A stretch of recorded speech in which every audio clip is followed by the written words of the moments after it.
All right, so we're going to start our fish and wildlife section. And our first presenter is Katie McHugh. Oh, do you want to hold the mic? Share off that. I might move around. Hi, everybody. All right. So I am here to give a very high-level overview of our long-term research program. I'm part of the Sarasota Dolphin Research Program. I'm the deputy director and a senior scientist. And for those who aren't familiar with us, we are the world's longest-running dolphin conservation research program. October will be our 56th anniversary, and our work is primarily in Sarasota Bay and Little Sarasota Bay.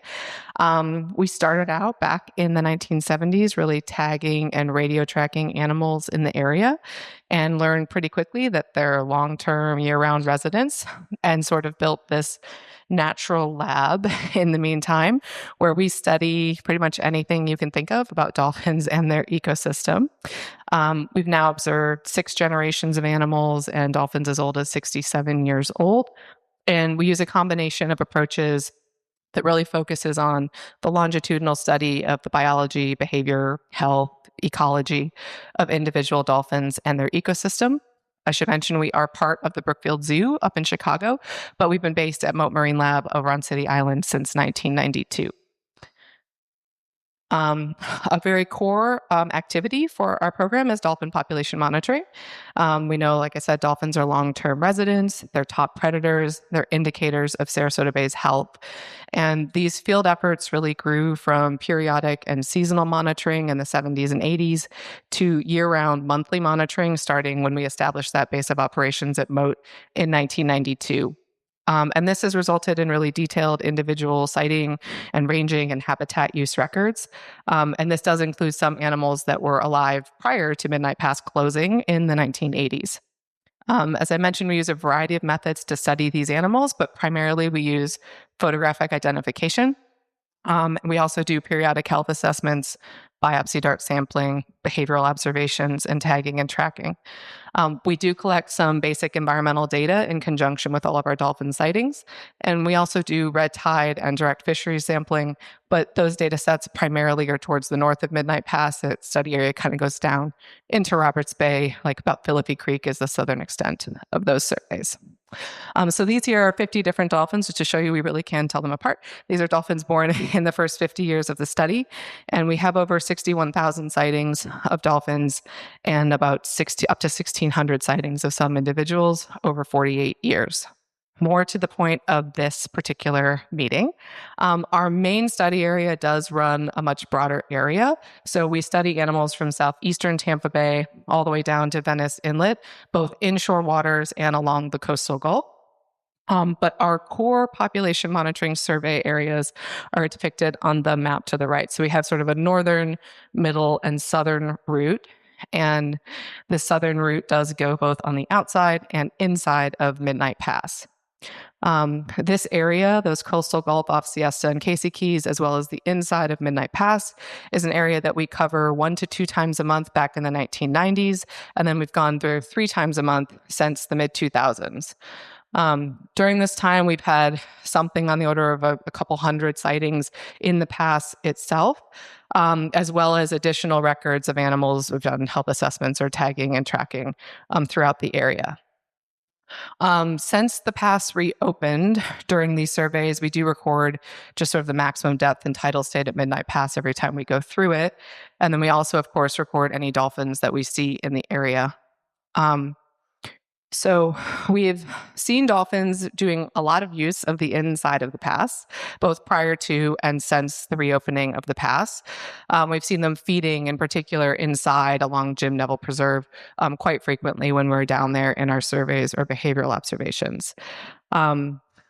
So far, we haven't had any visual observations of dolphins using the pass to move back and forth between the Gulf and the Bay, but we're not sure, because we're only there 3 times a month, how they're really using that. And so we're starting to use other methods that folks will talk about soon to try to get more at that question. So because these visual surveys are kind of the core of what we do, but they obviously are limited in terms of their temporal scope, we also use additional kinds of technology to monitor both dolphins and other species in the area.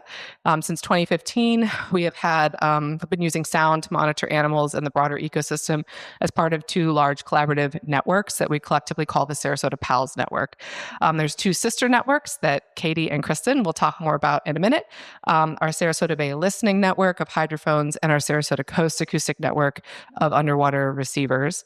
And each uses different types of passive acoustics to study and learn more about animal movements. So that's me with the intro, and then these guys will give you many more details. Thanks.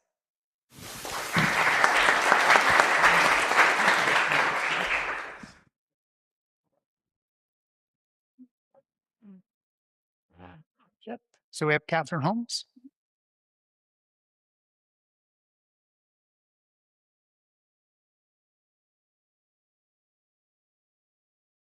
Hi, everyone. My name is Katie, and I'm a staff scientist with the Sarasota Dolphin Research Program. And I'm also the manager of the Sarasota Bay Listening Network. So I'm going to be talking to you today about some pilot acoustic monitoring we've recently started with that network in the Midnight Pass area. Katie's already shown you a map of the Sarasota Bay Listening Network and kind of given a brief intro to that. But for those who haven't heard of us, this passive acoustic monitoring network has been operating in the Sarasota Bay area across the SDRP study area since 2017. And it currently consists of 18, soon to be 20, land-based passive acoustic listening stations. They're land-based because that allows us to record ambient underwater sound continuously and also to transmit data over Wi-Fi remotely in real time.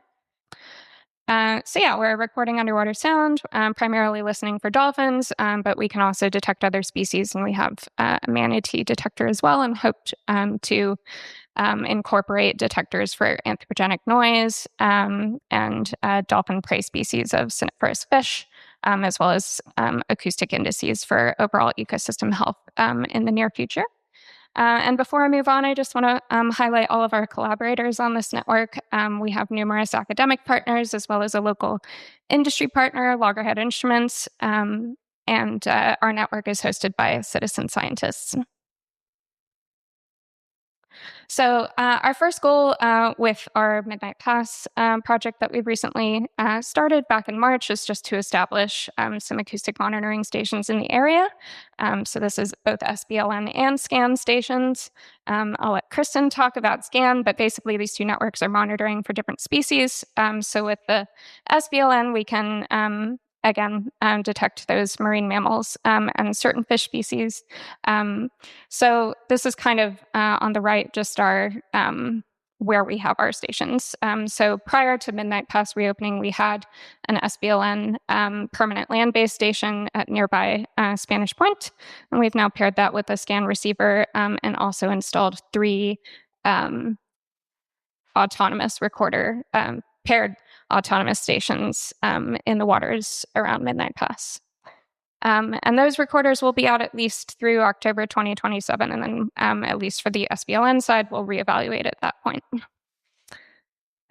Goal number 2 is this is more of a broad goal for the SBLN, is just to kind of assess the efficacy of our acoustic monitoring scheme for tracking individual dolphins compared to traditional visual survey methods.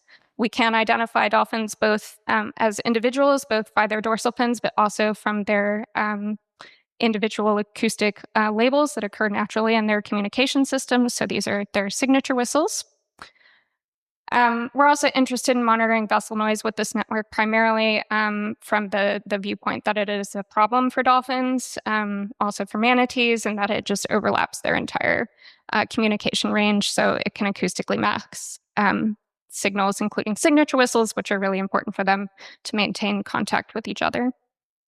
And just a side note that we'll probably be having the involvement of New College Masters in Marine Mammal Science students on this project.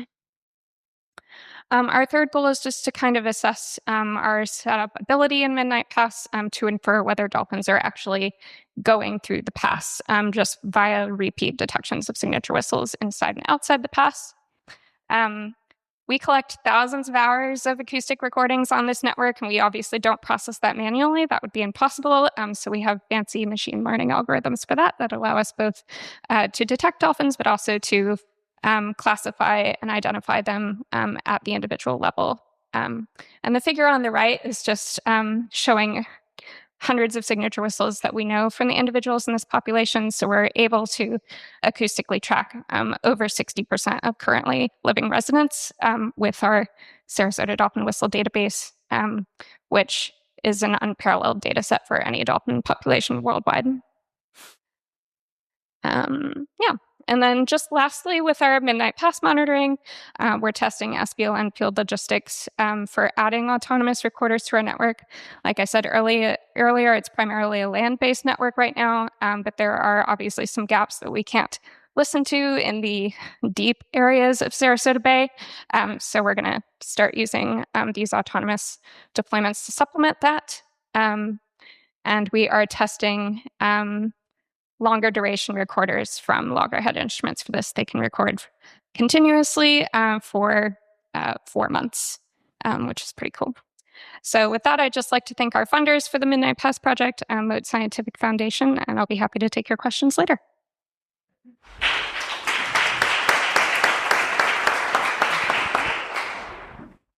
Hey, I'm the Krystan you've been hearing about the last 2 presentations.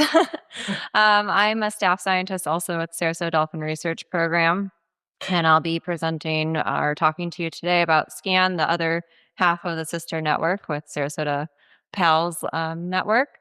And I just want to first and foremost say that I'm presenting on a behalf of a lot of people. So one of the biggest things we take pride on in SCAN is that is multi-institutional and multi-collaborative. Kim Bassos-Hull, who's in the audience, and I co-lead it, but we are not the only ones who have a say in it.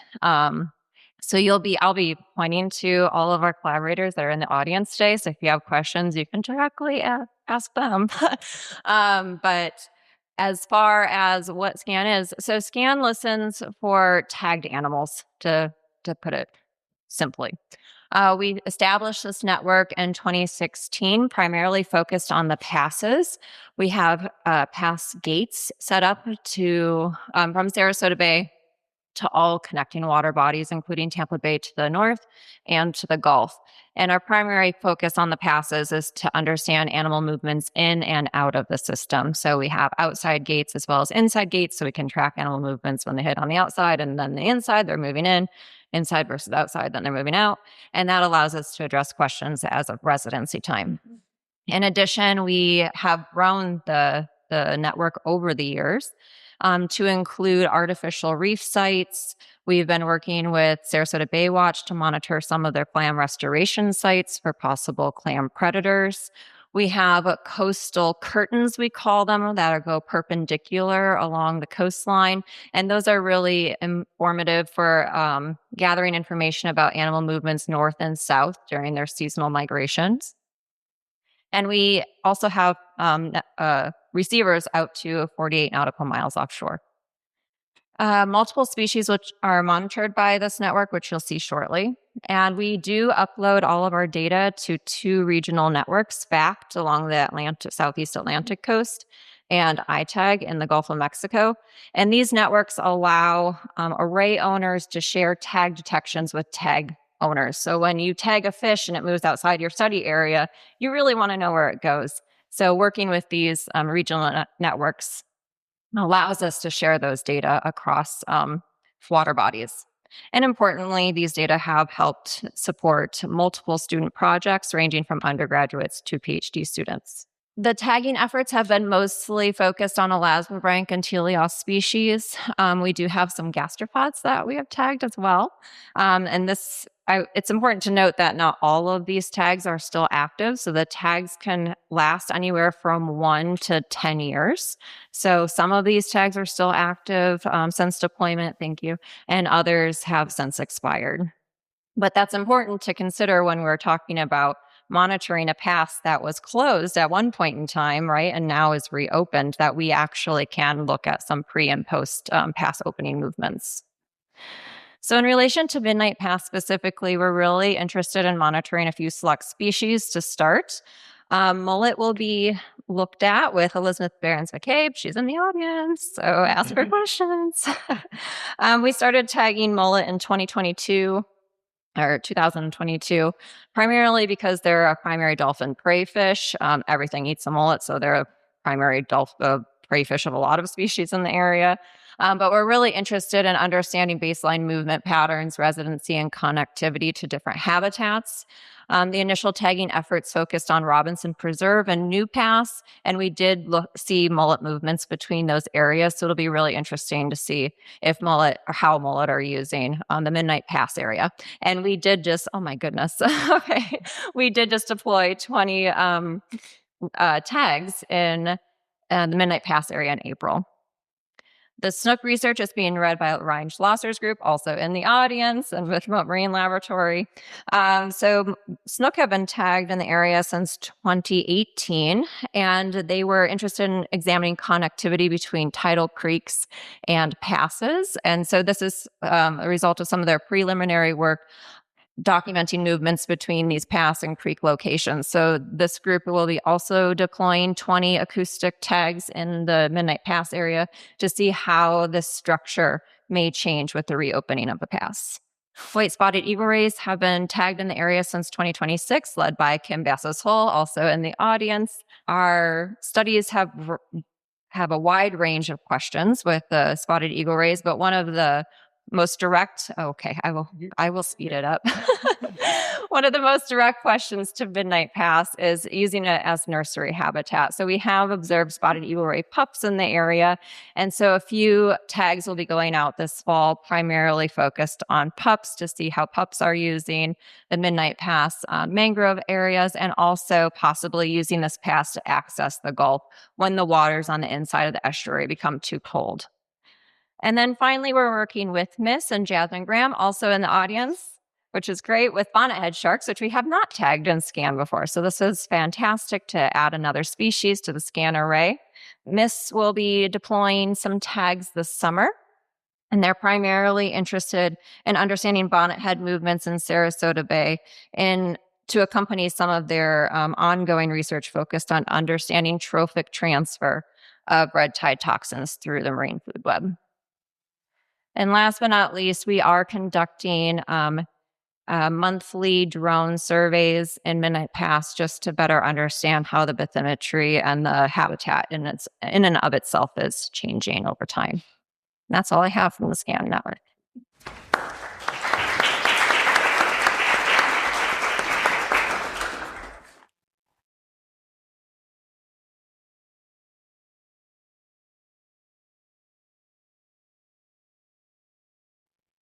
Okay. I recognize a lot of familiar faces. Most of you know what we do, but for those that don't, since 1989, our program has flown aerial surveys over Sarasota County waterways to count manatees. And this includes along the coastal beaches, the inlets, bays, estuaries, creeks, rivers, dredge basins, basically anywhere where there are manatees, we are flying over it. We generally fly twice a month and year round, although our surveys taper down a little bit in the winter because there are fewer animals using the area. In addition to manatee sightings, we also record environmental variables such as water clarity and sea state, although these are subjective variables assigned by the observer as we move throughout the county. We also photo document anything of interest, and I'm going to come back to that in a second.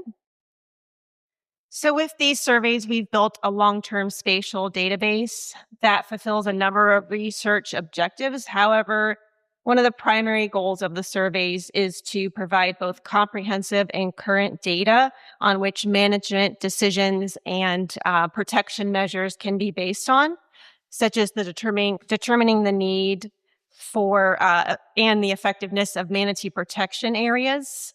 Fun fact, 50% of Sarasota County waterways are currently regulated for manatee protection measures. The graphic on the right shows those measures from Little Sarasota Bay down to Venice Inlet. Our aerial data is also used for Manatee Protection Plan, or MPP. In 1989, the governor of Florida designated 13 key counties, which include Sarasota County, to have a manatee protection plan. Ideally, they're updated every 5 years, and they're used by FWC and other regulatory agencies when considering permits for expanding or new marina facilities. Generally, the goal of the MPPs are to balance manatee protection efforts with the recreational and economic needs of its human inhabitants. Okay, so what does manatee use of Little Sarasota Bay look like? Historically, the region around the Jim Neville Preserve has been one of the higher use regions for manatees. Someone's getting a phone call. Of course it's me. It's generally a higher of the county waterways. It's one of the higher use areas, particularly during late summer and fall months. So here is a graphic that I pulled together of sighting data from 2014 to 2024, and you can see the higher density areas are just to the north and south of the preserve and to the south of the pass. So obviously manatees are attracted to this area for the forage, but we also do see a lot of mating behavior in this area. I will also note, which could be a whole talk in itself, that some of our highest counts have taken place in years when there is significant red tide blooms, notably 2018 and 2021. So this is our average density distribution prior to the hurricanes opening the pass. And here are sightings from 2025 plotted over that 11-year average. You can see the distribution is generally the same, but if we were to chart this out with the blue bars representing monthly averages for the 11-year data set, and then the circles representing the 2025 sightings, we see some diversion from the seasonal pattern of use, particularly that spring peak, which is a little surprising, but it'll be interesting to see what the long-term changes might include. So back to the photo part. During these surveys, I try to photo document anything of interest, such as red tide blooms, fish kills, unknown plankton blooms, and seagrass scarring, usually by rental boats. And with the pass opening up, I thought it would be a good opportunity to photo document any changes over time of the pass and of the area around the pass. I also take video per request from Sarasota County. This is a transect line that we attempt to follow. We try to fly it at the same time of day and at the same height and same speed, but it's a short transect line we do it from north to south and then south to north. So if any of this would be of use to you, I'm happy to share. So there's my contact information on the right, and those are our sponsors. Thank you.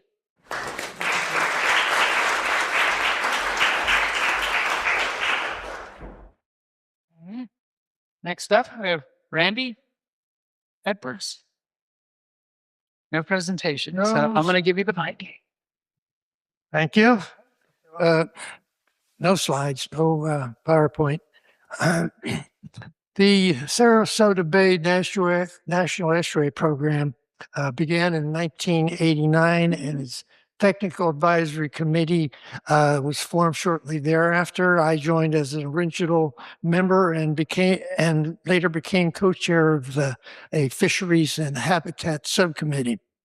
At that time, the original Midnight Pass Society was actively advocating to reopen Midnight Pass, arguing that the area inside Little Sarasota Bay next to the former pass was a dead and lifeless zone. Through a small Sarasota Bay NEP-funded study through Mobile Marine Laboratory, where I was leading their fisheries studies, I was asked to evaluate that claim. Our research found that the area had indeed become a backwater, backwater that typically has large and extreme fluctuations in parameters like dissolved oxygen, salinity, and temperature. However, it was far from a dead zone. It had become an exceptionally productive nursery habitat for juvenile fishes like snook, redfish, spotted sea trout, Gulf flounder, and also blue crabs and pink shrimp. Too loud? In more than 4 decades of sampling fish in nursery habitats throughout South Florida, from the Florida Bay to all the way up to the Suwannee River estuary, I have never encountered a habitat that was as productive with as many of these small juvenile fishes as was in that Midnight Pass area. Importantly, the productivity existed because of that backwater conditions, not despite them. You see that the young juvenile fishes have the ability to tolerate those kinds of extremes in parameters, whereas the adult fish that are their predators do not have that ability. So these young juvenile fish use these kinds of backwater areas as a refuge from predation, and therefore they are able to survive and grow. Now the backwater conditions are replaced by clearer and more stable waters. Some habitat values like seagrass may improve, but the nursery habitat function will severely decline.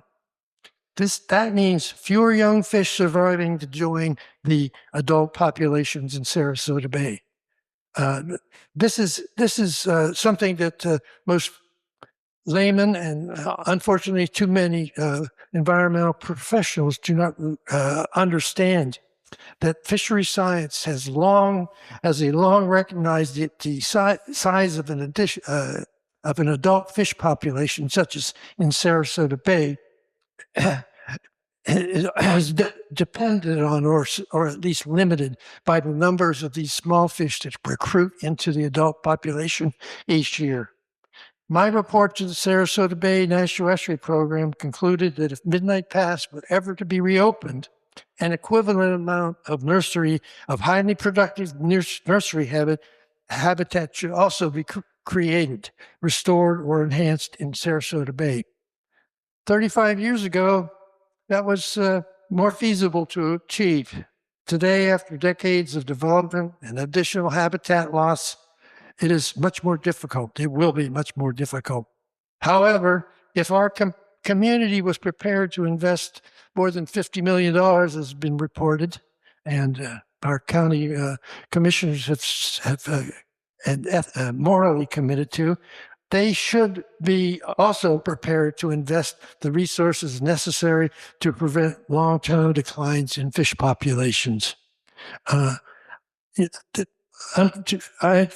don't feel good about having to relay these kind of less than positive results, but I want to tell you I'm not against Midnight Pass. I think that passes like Midnight Pass and are the most beautiful and most dynamic landscape in all of Florida.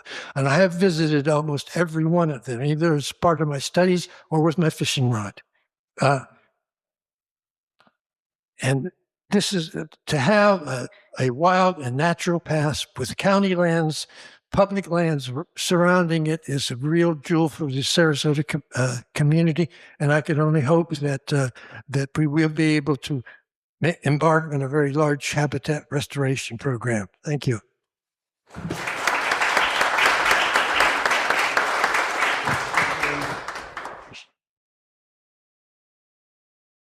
All right. Next up, I'll get Eric Weather.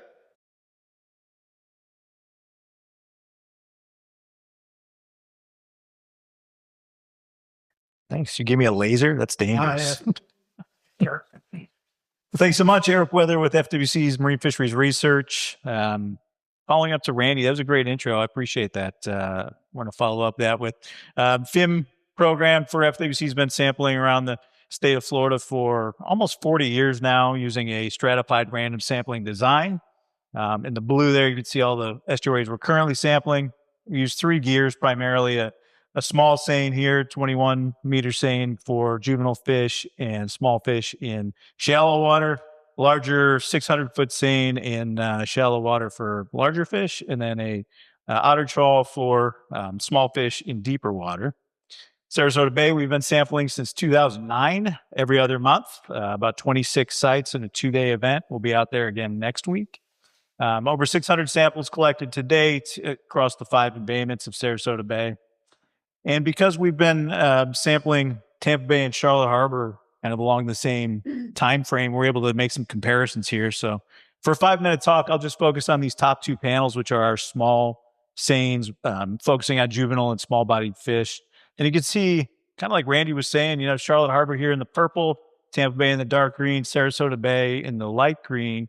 It seems like catches in animals per 100 meters square are a lot higher in Sarasota Bay, both along shorelines and in offshore seines, which are set on like seagrass beds.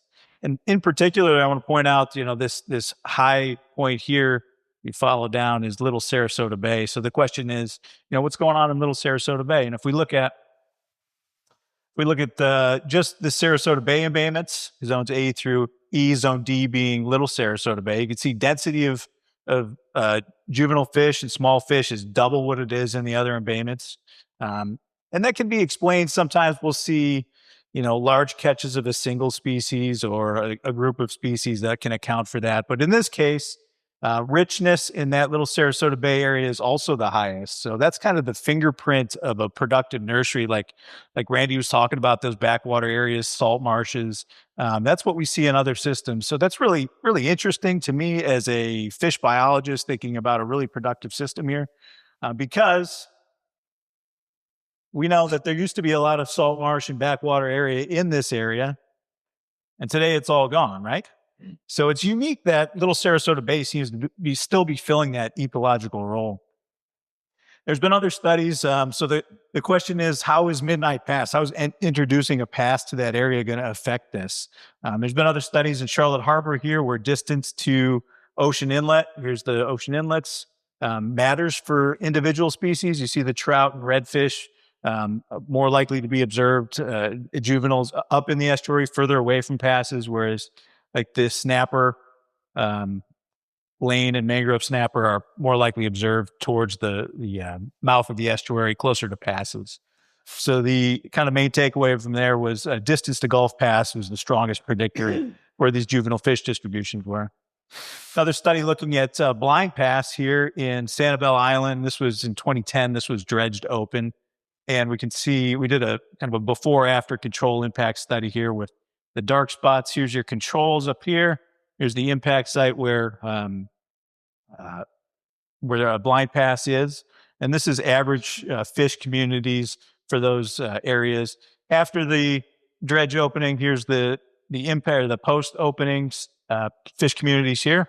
And here's the post-opening fish community for kind of the Blind Pass area. So there was some shifts in those fish communities, but this fish community did not become more like these impact sites. So some localized impacts of this dredged opening of Blind Pass, but not any kind of like shift towards a closely associated with a pass type fish community. So let's see. All right. So kind of key takeaways here is FIM sampling is ongoing. Halfway point. All right, I'm killing you. Yeah, so fish sampling will continue ongoing. We want to kind of investigate, give a couple of years, like some others have said, give a couple of years for some of these recruitment pulses of fish to come in before we really determine how this pass is impacting that area. Maybe it's good, maybe it's bad, maybe there's not much change. We'll see. So next step, continue monitoring. And like Randy kind of alluded to, this is a good opportunity for us to say, hey, this has changed in this way. Maybe we should focus some effort on restoring some of these nursery backwater habitats, or maybe not. Maybe it hasn't had much impact at all, sort of like the Blind Pass study. That's all I have. Thank Sarasota Bay Estuary Program for funding this work for 13 years now, maybe more than that. Yeah. And also Sport Fish Restoration for that. Thanks.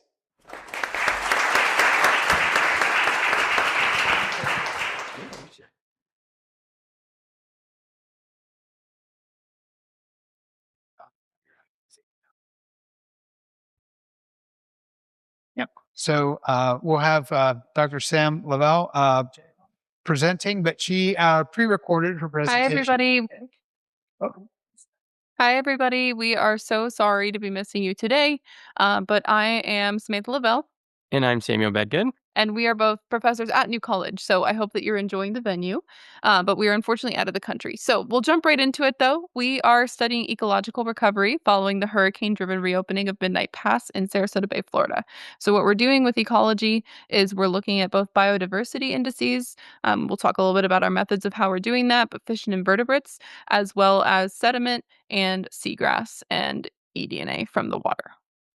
We would also like to acknowledge our co-authors on this project. So Kara, Lisa, and Katie are students. Jose is a fellow New College faculty member, and Emily Lancaster is an Eckerd College faculty member. Okay, so first of all, we want to talk a little bit about the history of ecological monitoring at Midnight Pass. There's a lot of it. The study that is most closely related to what we're doing is from Sowers et al. In 1985, right after the pass closed. So they looked at fish communities, specifically larval fish communities, in this area immediately after the pass closed. And what they found is that there was a decrease in the sand or open water species, and there was an increase in the seagrass associated species over the few years after the pass closed, because seagrass was starting to increase at the time. Yep.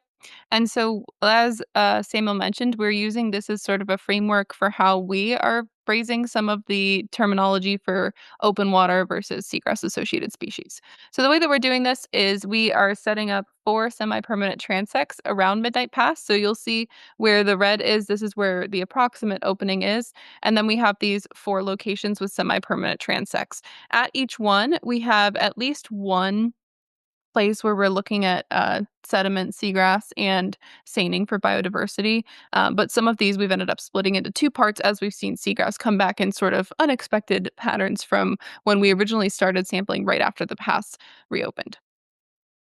So the way that we're doing this is we're approximately following FWRI methods. Our seine is a little bit smaller, but we use a 13.2 meter bag seine, and then we tow it along a 10-meter stretch.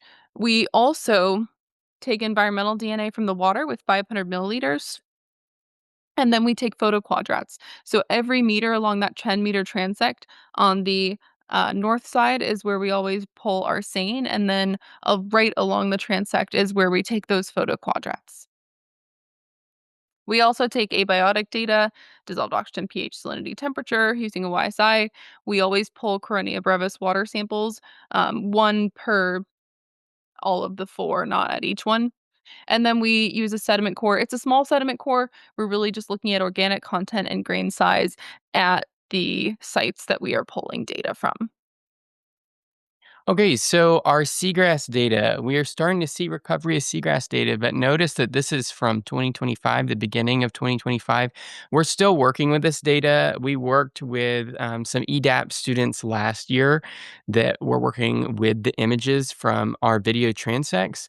We have some of those data. We're still producing more of that. We're going to be going into 2026, collecting more data from those videos this summer with our EDAP students. But to give you a preview of what's going on there, you can see here in March of 2025, we started to get some seagrass recovery, very, very few blades coming back.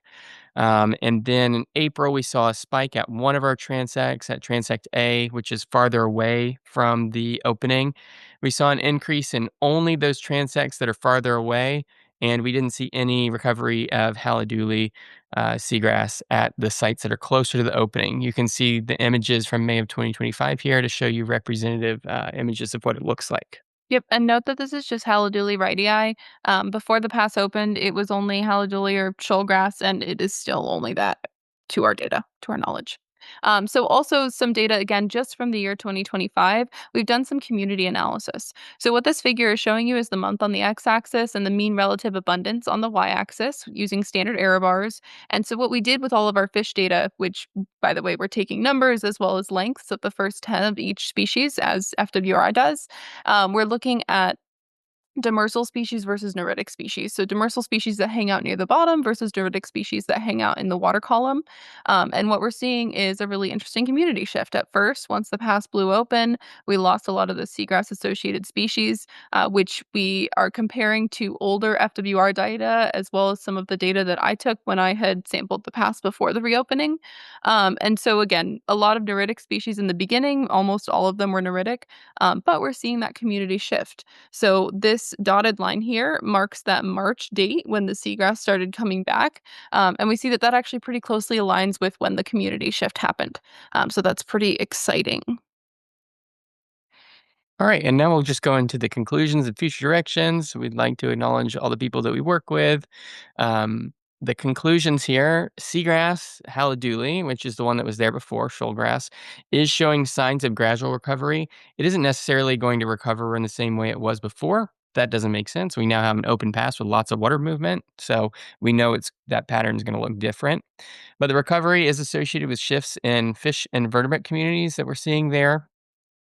We will continue doing this monitoring for a 3-year period. So a total of 3 years. We're probably going to finish up the end of the summer of next year. And then we are really excited to look at our eDNA data, which is now ready, and we're going to analyze it soon. This will expand on biodiversity assessments and any cryptic or transient species that we don't catch with that net. We'll also keep taking the eDNA. Yes.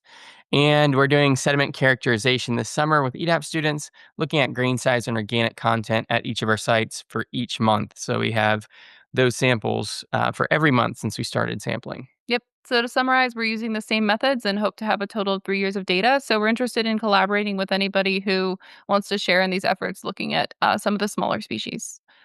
All right. Thank you. Thank you.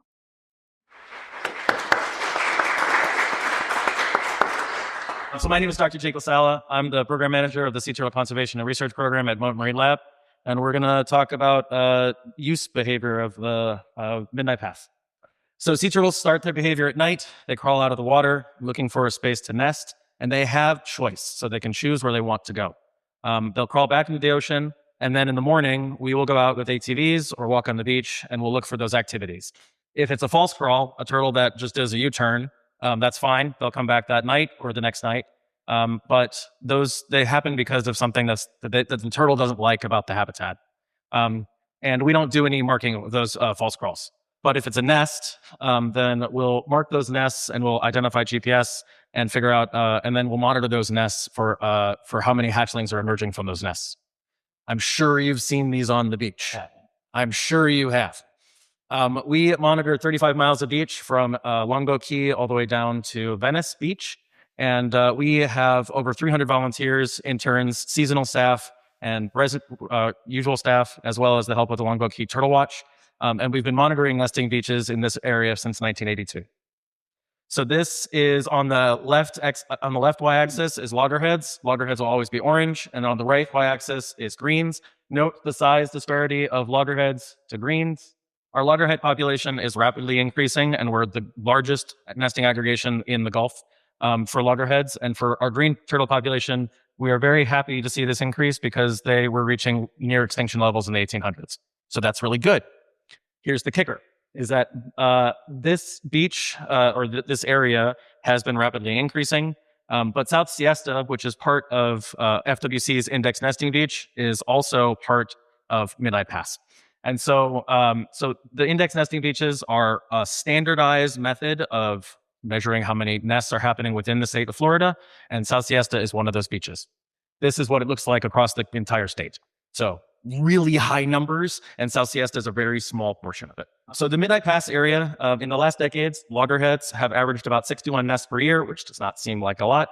And for greens, it's about 3, but you're talking about a 700-meter area of nesting beach. Okay, so on the map here is loggerhead nesting density. And then for 2024, this is the nests that we saw that year. Halfway, cool. And then for greens, similar usage. Basically, they use the whole space. And then the green dots are the 2024 nests. Their nesting success for loggerheads was about 57% and about 58% for greens. Nesting success is the number of nests over the total number of crawls. So that's pretty good. Over 0.5% success means that they liked the area better than other places. All right, this is 2025. we had 35 loggerhead nests. And for reference, 2025 was a record-breaking year across the entire region. So the fact that the turtles started to not nest there is really interesting. And the success rate for loggerheads declined in 2024 from that 58% to 30%. What's not shown in this figure is all of the false crawls. The turtles just didn't like it. Now, that's not a bad thing necessarily, because turtles also don't like nourished sand. And so then they come back after the area has normalized. So it's possible that this will normalize in the future. But there is now nesting beach behind, and nesting beach in an area that we can't access. And so this is something that for the index nesting beach doesn't matter, because they only want the beach that is part of the standard. But for our monitoring, this poses a challenge. So we're going to have to look for solutions in the future to be able to monitor those areas. Finally, average emergent success before Midnight Pass opened was about 56%, and it's actually higher in 2025, which possibly means that they were being better choosy about the areas that they were nesting in. And this stretch of beach produces about 1,000 loggerheads and about 100 greens per year. And that doesn't seem like a big number in terms of the grand scheme, but it's all a component of the nesting behavior. With that, I'll say thank you. And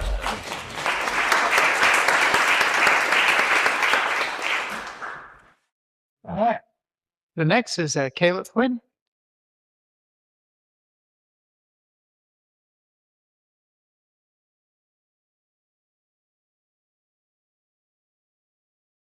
Okay. Hi, I'm Kayla Quinn. I'm with Sarasota County Stormwater, and today I'm going to be talking about our seagrass monitoring program.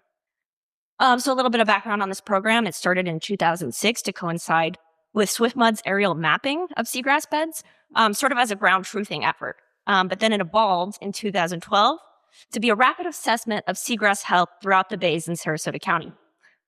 So this data is used in part to create an annual report for our NPDES MS4 permit to allow us to continue to manage stormwater and to better choose areas for water quality improvements based on seagrass health. So methods for this survey program, just like what this picture depicts. So we have a buoy at each site that we drop, and then we have 2 surveyors snorkeling in the water in a 50-foot radius around the buoy and assessing the seagrass below. So for each survey window, we have 160 sites that we visit. You can see on this map here. So we have 40 fixed sites that we visit year after year, and then 120 random sites that are generated based off the most recent SwiftMud aerial mapping. So our sites should always fall on an area where a seagrass bed is. So the point of this survey is to assess the health of the seagrass that we currently have, not to determine spatial extent. That's what we use SwiftMud's data for. Of these first survey window, so we recently had a methodology change. In summer, in 2024, we changed our methodology to survey in the summer. And then previously, our surveys were only done in the winter. This was changed to coincide with other seagrass monitoring programs in the state, as well as to capture max seagrass growth.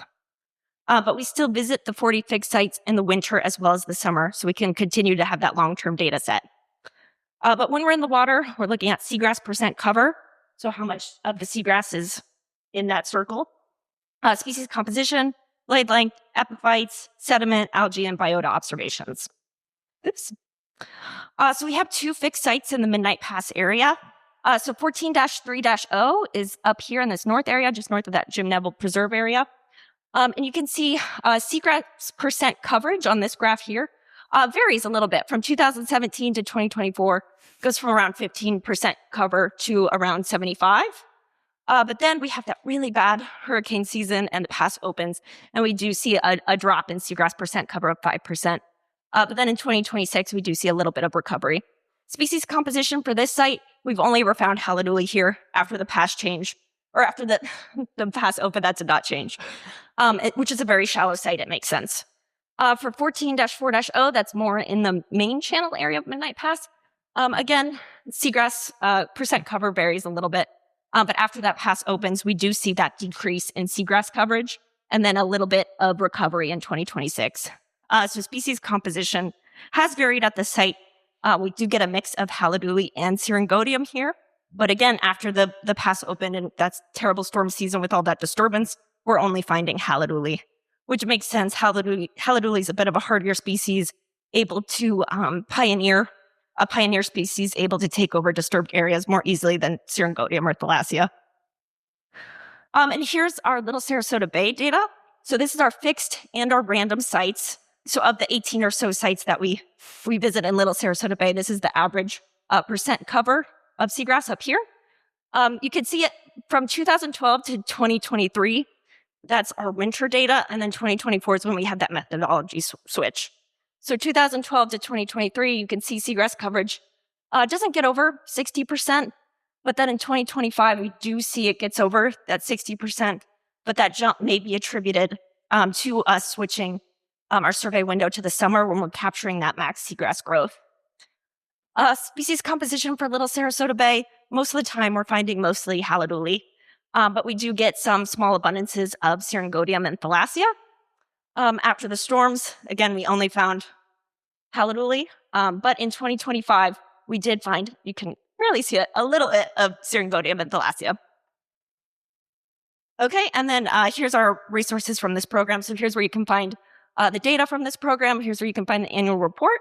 And then we just made this cool new interactive map with the Water Atlas where it has SwiftMud's seagrass layers on it, as well as all our fixed sites. You can click on each of the fixed sites and see data from them. Okay, that's it. Thank you.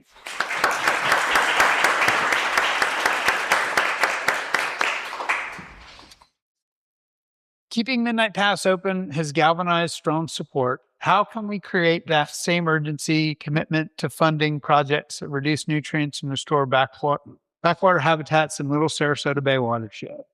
One of the things over the years that I have observed over the years is that when something good happens or is proposed to happen environmentally, there tends to be a relaxation of the urge from the community to do further good things. And often those things that have happened and that are accepted are really not all that effective. So I just urge people to not assume that because Midnight Pass is going to open, the water's clear, the grass is deep, and so forth, to stop your efforts and your favorability towards those kinds of efforts, and urge your government agencies to fund the things that need to be done. And not only do that yourself, but also to your colleagues, to your neighbors, to your friends in general. Thank you. Well, I think that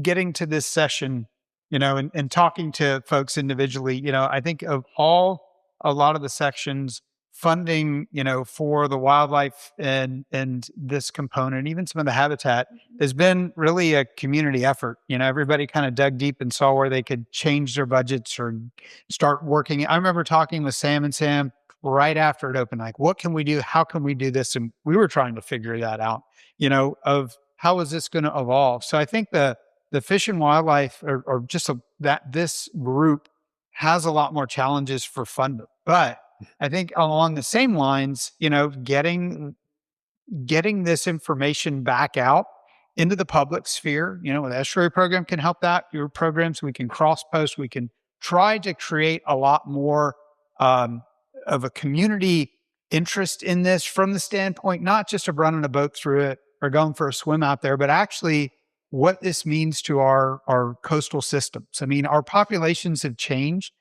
Somebody pointed out to me a while back, said, 50 people, you might reach out to 50 people and get their attention for a while, but then 150 people move here, right? So the challenge for us to get meaning back into this from a wildlife perspective, we have a lot less people fishing. The fishing and hunting communities have increased. So you've got a lot less attention to it. So I think by having this platform of all of us kind of working to continue to push this out about the habitat and the wildlife section can be a way to lead that effort into getting more funding into this. And I think working as a community to do that's going to be really important. But it's a challenge. It was kind of what I saw as talking to you guys individually about how your studies have come together. So this is one of the groups I think is working as a community, which can help with that. Anyone else? Okay. What areas remain where we could perform backwater habitat restoration for juvenile fish within the Little Sarasota Bay watershed? That's me. 35 years ago, when I first made the statement that we need to restore equivalently productive nursery habitats to offset anytime the paths were to open, there were a lot more opportunities. Back at that time, I was looking at places like Philippi Creek and North Creek. But that's 35 years of more development, more seawalls, more dredging, more functioning, more filling. My suggestion is that we have to look at every possibility, take advantage. For example, there's the Philippi Creek dredging program that's going on. We could adapt some of that by making little habitats along the shoreline, depressions that provide a refuge from predation, and do it kind of in a patchwork in a distributed area, but not in the big. We don't have the opportunities to do hectares and hectares of mangroves.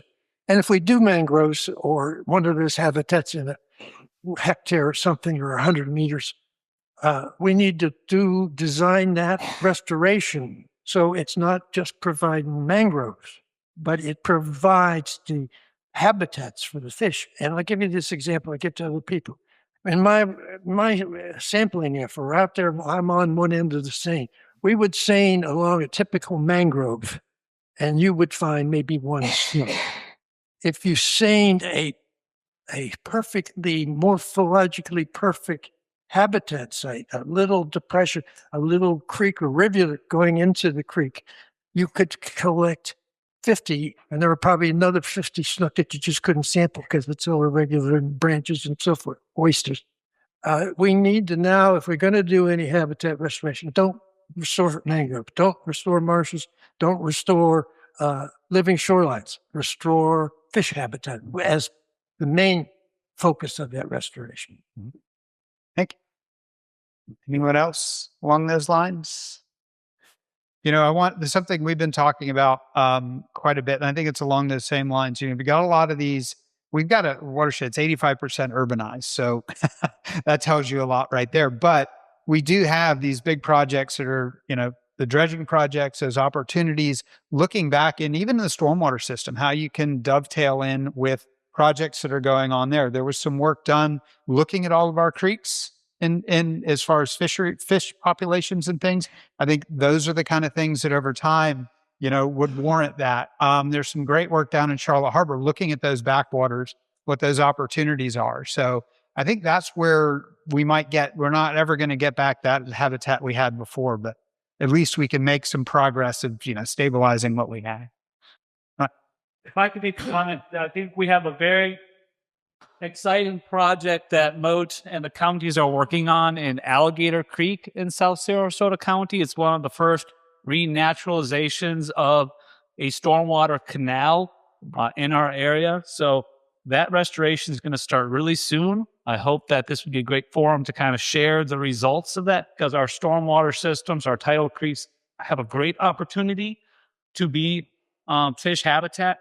And pretty much all of our coastal ponds that serve as stormwater retention, if they were properly reconnected, traditionally they would be full of snook and mullet and tarpon. But we need that connectivity back. So that's another area of potential, in my opinion. No, I concur. Thank you. Yeah, I think it's really getting creative with those opportunities that we have. So you're going to leave that chart, right? Certain. Yeah, I'll pile on to what Ryan said and what Randy said. It just takes a couple parcels. You create fish habitat that's pretty effective. We've got a project in the Charlotte Harbor area on Cape Hayes Peninsula that's just 2 ponds and a little creek, and that's creating habitat for snook and tarpon. So it doesn't take a lot of area. You don't need hundreds of acres. You can do it pretty small. Well, I think after the hurricanes, it was funny. We were up at Fish Preserve, and we were behind the little museum that's there, and there are a couple of little ponds sitting there. And I'm just sitting there waiting for folks to show up for walking around there. And it was early in the morning, low DO, and little tarpon, rolling, all in those little ponds. And it's just that those backwaters, they don't have to be perfect, but they have to have the right conditions for that. And I think there are opportunities, there's been conversations at different levels with the different county folks that have had, especially on water quality of, looking at those stormwater systems. What do they do when they're offline, right? It's not the rainy season. They're sitting there. If you can get that water quality to a standard to where it could support a lot more of that, they are functional. We have those. So I look forward to that. And it's something that we at the Estuary Program are really interested in moving forward with. Where do you anticipate manatees and other marine mammals will seek refuge from red tide now that Little Sarasota Bay is open to the Gulf? And it gets to me just to say, I don't know.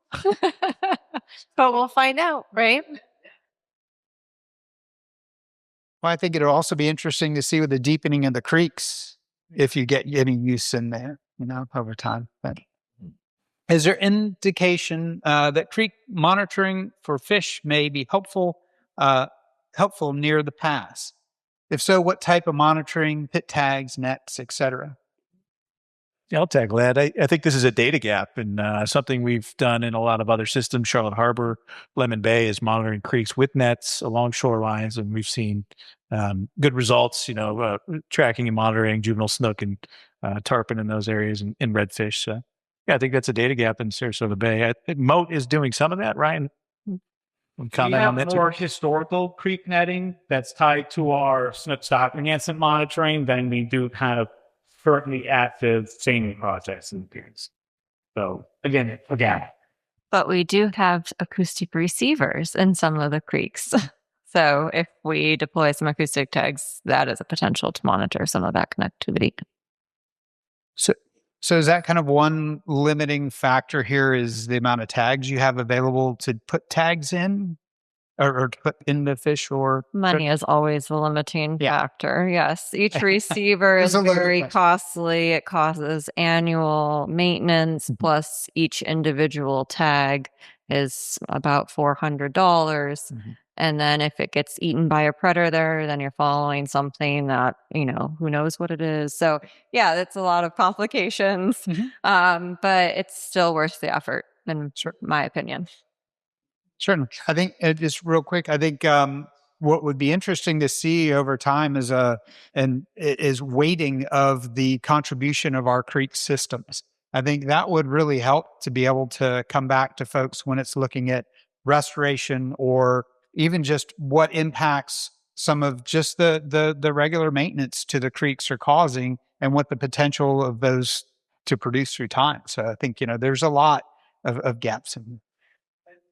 I just want to take the opportunity to reemphasize something that people keeps getting swept under the bed is that in most fish population stocks, it has been well established that it's the early life stages that set the abundance of fish in a system.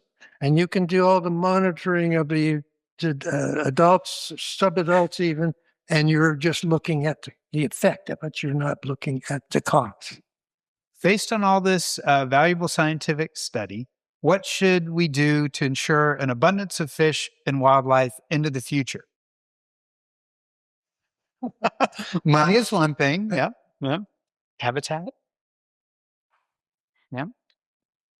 Well, I think, we're going to, again, unless anybody has something, $1 million question. Right? It's the question everybody's been asking since the humans started impacting the environment. And how do we? So I think that we keep doing what we're doing and work together to find solutions that work for the environment and the animals that live in them. But I know that's probably not the answer that this person's hoping for. But yeah, I think that's just the existential question of a biologist. And but you people more than anybody have the answers. Let's go. You have. Oh, you have a lot of great answers over here. John, we couldn't hear you for a minute. Ben, more than anybody, have the answers to that question. You and I could have a couple of beers and make something up. Well,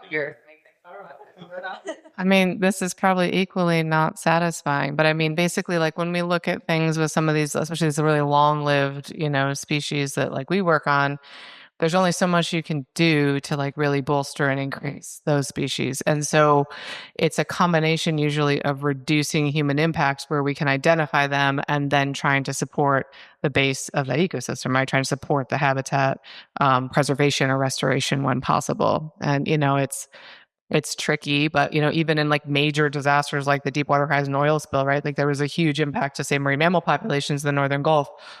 They can't do much to help them recover beyond just reduce the human impacts even further. And so, that's kind of where we land sometimes. Something that just thought of, not just thought of, but thought I should mention after 40 years of doing all this, one of the opportunities that exists in my experience is to look at very small projects. I conducted for the Sarasota Bay National Estuary Program a project to do seawall fish habitat enhancement, and where you work with the individual homeowner and a 50-foot or 100-foot shoreline along Philippi Creek, where you can do some work with the cooperation of the homeowners. They're eager to do that. They love the idea that it's been done. They see the effects very often. They see the fish, birds, and so forth. And we maybe should start to emphasize that approach more. I'm going to riff on that for a second, because I tell you, after the hurricanes, I mean, we've been doing some living shoreline projects of different scales. But what you're increasingly seeing is that, we've got 100 miles of seawalls easily, maybe even more.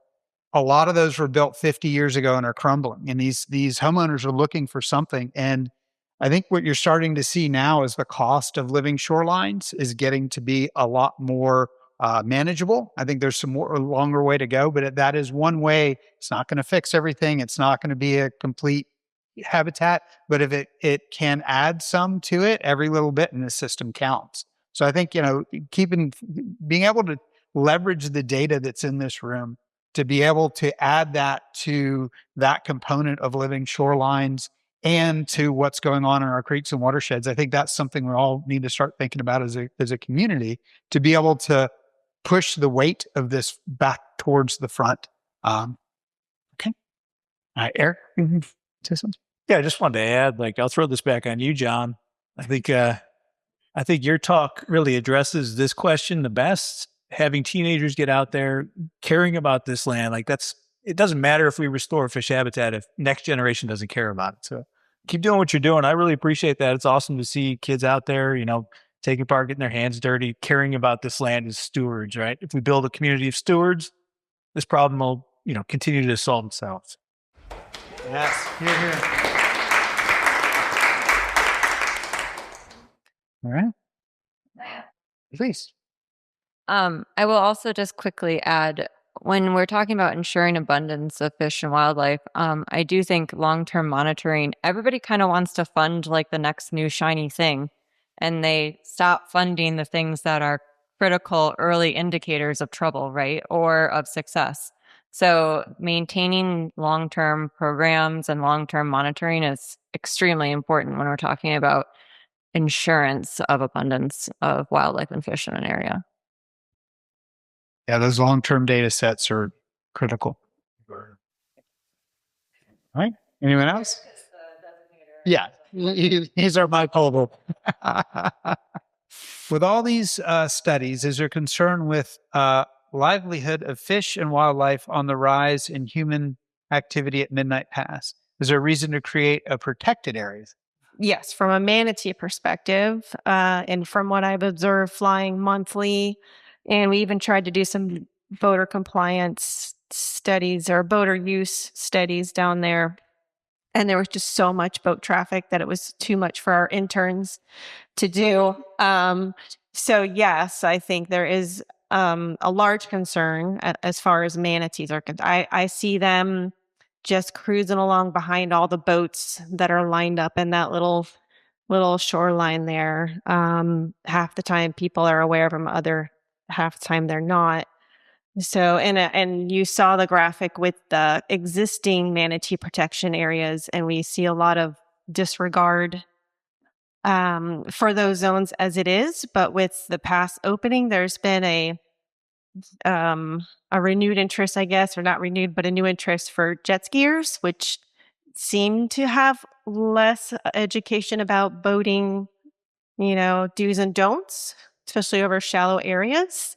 So I think going back to the previous question, education would be helpful in that scenario, but I'm not entirely sure what kind of protection measures could be put in the pass at the moment. It is so shallow that people are forced to go slow as it is. So I think it's more of a density issue at the moment. So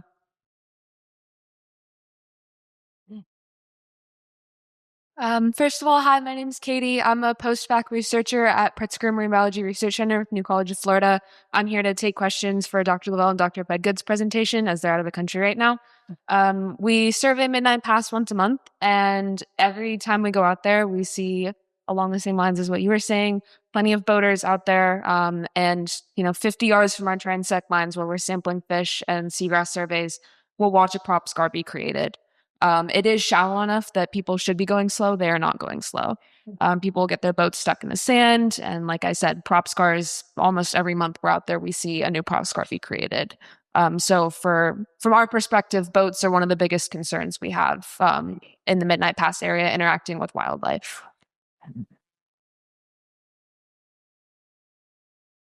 Anyone else? All right. So sounds like we have a lot of common ground on this one.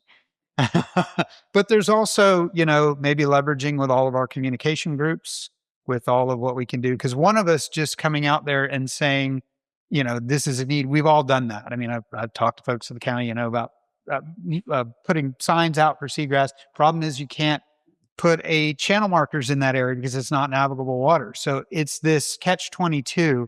And we've seen the scars. I mean, same thing, watching. We've had a dominance of rental boats in that area now. Now pontoon boats are two new groups there that are doing that. So I think education outreach to them, but also figuring out as a community to bring this information back out there and see what can be done. Because the amount of boaters we're having compared to what it was just 10 years ago is phenomenal. Yes. I mean, I can't speak to people who might be visiting, and just sort of exploring Midnight Pass for the first time as sort of just like a new thing to do. But I mean, I wonder, and this is maybe like too optimistic, but there's so much interest and excitement about this pass since it's reopened. And a lot of people recognize that it's a very special place within our county, within our area.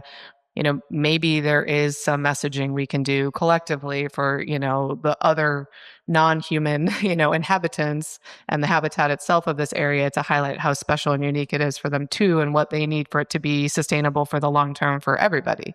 Because obviously people really want to keep it open. They really want to be able to use it, but overuse can become problematic pretty quickly. And I don't know. I think people hopefully want to maintain that as well into the future. And they probably like seeing manatees or dolphins or sea turtles or being able to fish in that area, and needing the habitat and the, use in a way that supports that is the only way they'll be able to see that moving forward too. So I don't know. People run the gamut in their receptiveness, but I think there is a lot of excitement about this pass, and maybe there's a way to communicate and collaborate effectively in a way that makes it more positive for everybody. I think so. Definitely as a community, we could do a lot more. Is it not possible to put in what we used to call when we navigated these shallow waters, there was always what we called private markers, which was it's a PVC pole. I don't know what the legalities and so forth, but if you could, particularly for people that are new to the area, that are more likely to run around and tear up the seagrass beds, if you could put some channel markers and greatly funnel these people into that and cause less damages. Well, it's funny. We've had to rent a few boats recently, and one thing I did notice, and I think there's a technological end to this too. It's just a matter of getting with the rental groups and seeing its liability potentially, but putting routes on their GPS, because most of the folks, or a lot of the folks that are running these boats, they're either not in these waters, don't have the experience. But I wonder if that's an outreach tool where if they had a hard line on there, it makes it a little more comfortable for the person running the boat. But because a lot of folks, I mean, how many are just staring at the GPS? So maybe there are a couple ways to go about this. Or we'll send Randy out at midnight with some PVC wool. One more? All right, we're going to try to get one more in. Which one? The one highlighted? Or just... We've got a couple on oysters or other bioindicator. We've got one on acoustic monitoring and one on solar sharing. What subject haven't we touched on? We've done some sea. Oysters? All right. Where's the oyster? Okay. Is there any data regarding oysters? We have seen oysters on mangroves within 50 yards of the inlet, both channels. What role can vertical oyster gardens play in creating more habitat for nursery species? Yeah, so Mike Jones with Sarasota County has an long-term oyster monitoring program, and that data is on the Water Atlas. And he's here as well, if you have any questions for him. But as for, bogs? There are some at the Blackburn Point boat ramp. I know that Parks has established. Anybody want it? Yeah. Problem. Hi, I'm Mike Jones from Sarasota County. Yeah, as Kayla mentioned, there's a long-term oyster monitoring program for Sarasota County since 2003 for Donner and Roberts Bay, and then 2006 for the whole rest of the county. And we have the closest sites we have is North Creek, the downstream site. We used to have an upstream and downstream sites. But the oysters have closed in and the mangroves, so it's extremely difficult to get upstream now in North Creek. So we still have a continuous downstream site right across from Midnight Pass pretty much at North Creek. So that's it. That's what I got. Thank you.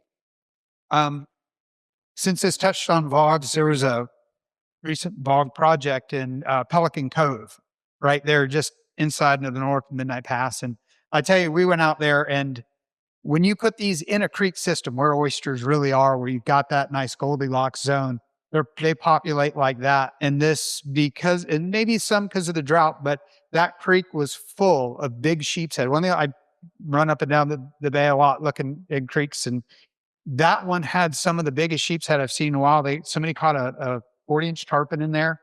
Not always necessarily associated with these VOGs, but when you put 600 of them under almost every dock in the system and create that three-dimensional structure, I think there's something to that. They're not going to solve all the problems, but they're something that could be added that could help with that. Anyone else on the oysters? Talking too much. But I've thought about these things a lot. Vertical oyster gardens can in some cases provide some little bit of enhancement, but not really heavily. And I explained this to Mr. Marino at lunch, and he was very receptive and going to look into it. But there's one thing about oysters that is a great potential, and that is creation of oyster bars, not individual oysters on a string or on a seawall, because most people don't realize that an oyster bar can reduce nitrogen by denitrification, but individual oysters by themselves do not. And so if we could do some habitat enhancement with oysters that provides habitat and at the same time provides denitrification, we go a long way. And a couple of nice big oyster bars along the entrance to the pass would kind of deter people from going into the seagrasses. There you go, a green solution to it. Tom?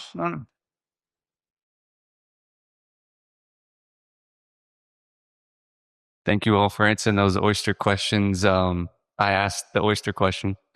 And I operate a nonprofit, Oyster Boys Conservation. We recycle shells from local restaurants, and then we hang vertical oyster gardens. We have over 1,000 of them. We did this project that he just mentioned, 700 in Pelican Cove, and was collaborating with my friend here about, once the logs are grown, what do we do with them? Do we just let them keep growing and maybe filtering for how long does the rope break. But now we're kind of turning a corner of letting them grow on people's docks and then bringing them to a living shoreline type arrangement or maybe an oyster reef, so that we have an ongoing process instead of just fogs getting heavy and then breaking under people's docks. We can, have a strategy to grow them and then bring them somewhere so that it turns into a reef with the nitrogen process and whatnot. So that's our nonprofit, Oyster Boys Conservation. Thank you. Thank you, Dom. All right. I think we're pretty good on time. There, anyone else? Oyster, last question? All right. Well, thank you. Thank you, panel. This was great. We're going to move on to